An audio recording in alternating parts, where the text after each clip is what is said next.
Ya meskipun seperti ini pesannya, tetap saja Bapak Ibu coba karena form unggahannya disediakan kok di situ ya.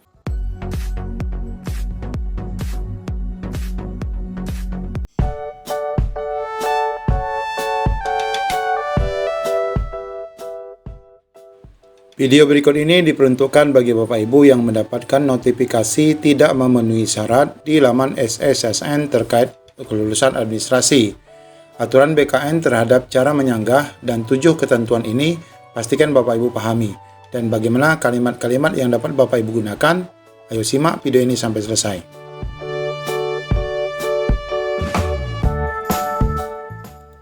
Bagi Bapak Ibu yang mendapatkan notifikasi beberapa penolakan alias TMS dari Pemda, maka Bapak Ibu perlu memahami beberapa tahapan yang dapat Bapak Ibu lakukan ataupun beberapa ketentuan dalam hal sanggah ini supaya Bapak Ibu dapat diterima sanggahnya nanti di laman SSSN oleh verifikator.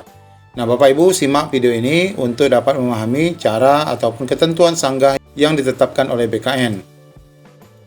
Adapun ketentuan sanggah untuk CSN 2023 untuk semua pelamar baik itu CPNS dan P3K adalah yang pertama, pengajuan sanggah hanya berlaku untuk menyanggah hasil verifikasi instansi yang salah.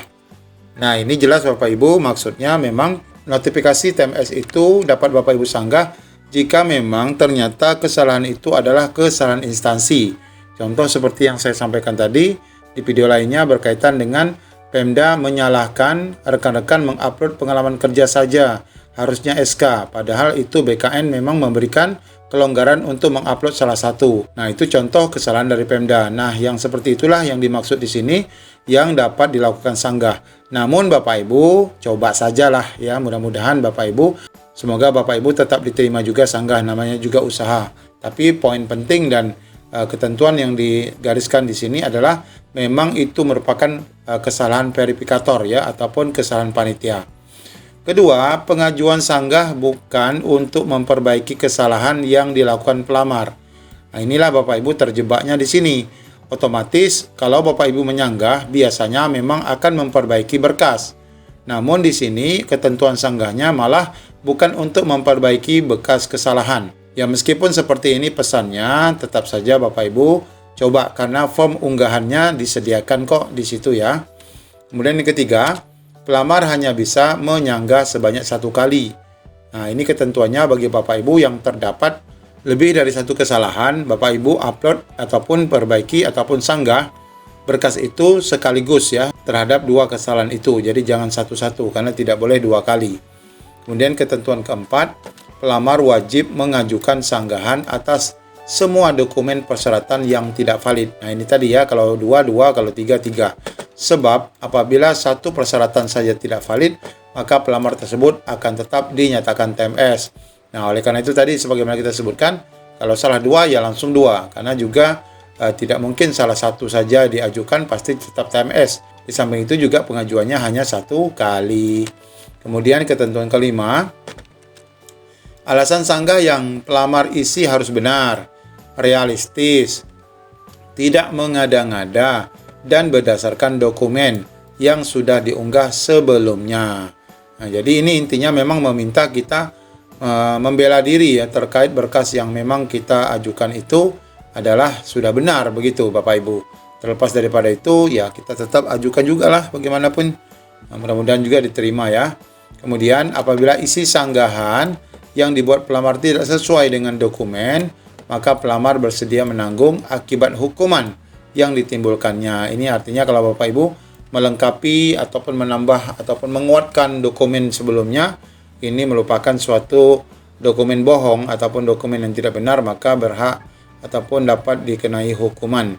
Kemudian jika pelamar tidak melakukan sanggahan selama 3 hari dari tanggal pengumuman, maka sanggahan tidak akan diterima lagi. Ini batas waktunya jelas ya, dari tanggal 19 sampai dengan 20 Oktober. Nah, apa saja kalimatnya? Kita simak video berikut ini. Bagi peserta P3K yang mengalami TMS dan tidak puas, dapat melakukan sanggah. Contoh, alasan tahan sanggahnya adalah tidak memenuhi syarat pada surat pernyataan, tidak sesuai dengan format yang ditentukan. Seharusnya 13 poin atau 12 poin atau 6 poin, namun justru tercantum 16 poin karena kurang teliti dan tidak diedit. Ini karena memang dapatnya dari pengumuman Pemda. Contoh kalimat sanggahnya, saya minta maaf atas kelalaian saya karena tidak membaca secara teliti poin per poin. Tetapi saya harap Bapak Ibu Verificator tetap meluluskan berkas ini karena berkas yang saya unggah itu sudah didukung dengan berkas-berkas lainnya dan kesalahannya hanya terletak pada satu titik poin ini saja. Terima kasih sebelumnya, besar harapan saya agar berkas ini dapat diterima. Ini Bapak Ibu ya. Ya, kita minta permohonan ya.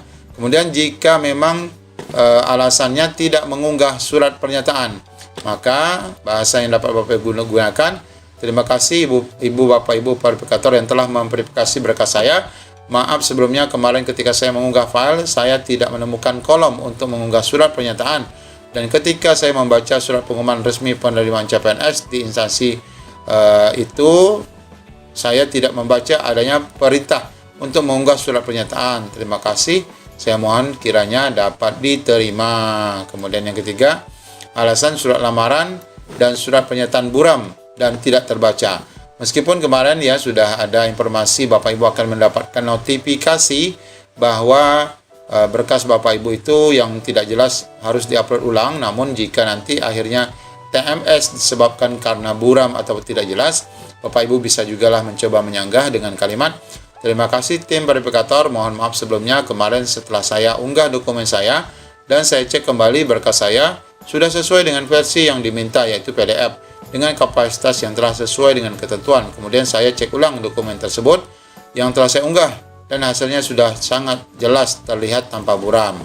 Nah, ini menurut versi kita untuk membela diri. Atau alasan lain ya, surat lamaran dan surat pernyataan yang diunggah berwarna hitam putih atau fotokopi ya, karena kan harus asli ya. Nah, sebelumnya saya mengucapkan terima kasih kepada tim verifikator yang telah memeriksa, namun saya juga mohon maaf karena kelalaian saya yang telah mengunggah beberapa berkas berwarna hitam putih atau fotokopian, sedangkan yang diminta untuk diunggah adalah berkas asli. Besar harapan saya untuk dapat diloloskan. Apakah tim verifikator minta berkas yang asli, saya akan segera mengirimkan ulang dengan berkas yang asli. Nah, ini Bapak Ibu beberapa kalimat yang dapat Bapak Ibu gunakan ya pada saat melakukan sanggah bagi Bapak Ibu yang dinyatakan TMS. Demikian Bapak Ibu informasi ini semoga membantu ya bagi Bapak Ibu yang berjumlah sekian banyak yang dinyatakan TMS. Mudah-mudahan dapat memenuhi syarat bagi Bapak Ibu. Sekali lagi kami